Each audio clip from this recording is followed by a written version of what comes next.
So what do you make of this changed approach? It certainly seems to be tactical from the smugglers, Dan. It seems as though they were fishing boats, dropping them off and then heading back out to sea again.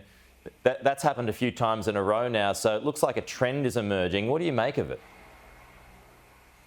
Well, it shows that they've adapted, and it shows you always have to stay ahead of the game when it comes to people smuggling, because sadly they'll do whatever they can to try and ply their trade, and that's why you need such strong leadership on it. And you've got to be knowing and understanding where they're looking to go and what they're looking to do. I mean, incredibly dangerous for those people who were dropped off there, those asylum seekers, in crocodile-infested waters. They were asked to stay there in heat, and they were very lucky that the local Indigenous group found them and did the right thing. But the other thing that we have to worry about is if this is going to continue. Obviously there was food that was brought in as well. You run the risk, of course, of disease, which could be devastating up there in northern Australia as well. So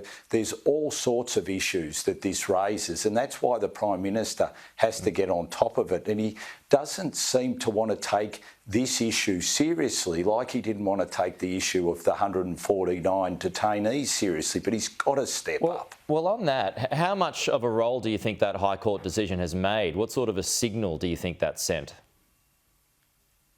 Well, this is the big worry, the abolition of temporary protection visas, that High Court decision and the way then the government panicked and let 149 detainees out, the stripping of $600 million in the budget. All these things have sent a message, and the people smugglers have said, OK, we're going to try again. We're going to try again with a new model. And that's the worst thing that we have at the moment. And so that's do you think why there'll the be more, Prime Minister really has to be firm.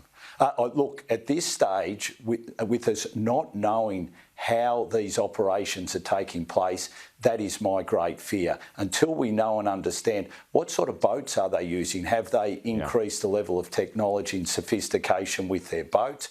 While we don't have answers to these questions, while the Prime Minister and his Immigration Minister seem clueless on this, my worry is that we are going to see more boats. So what do you think, and just finally here, Border Force interjecting and calling for unity from both sides of politics, what do you make of that?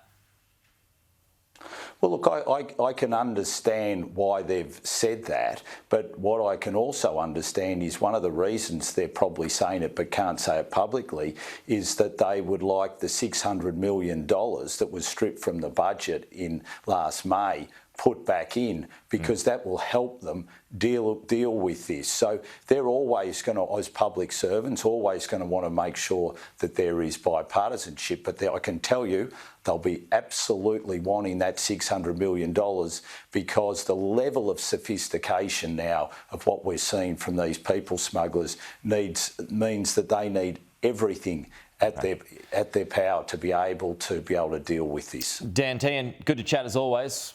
We'll see you again soon.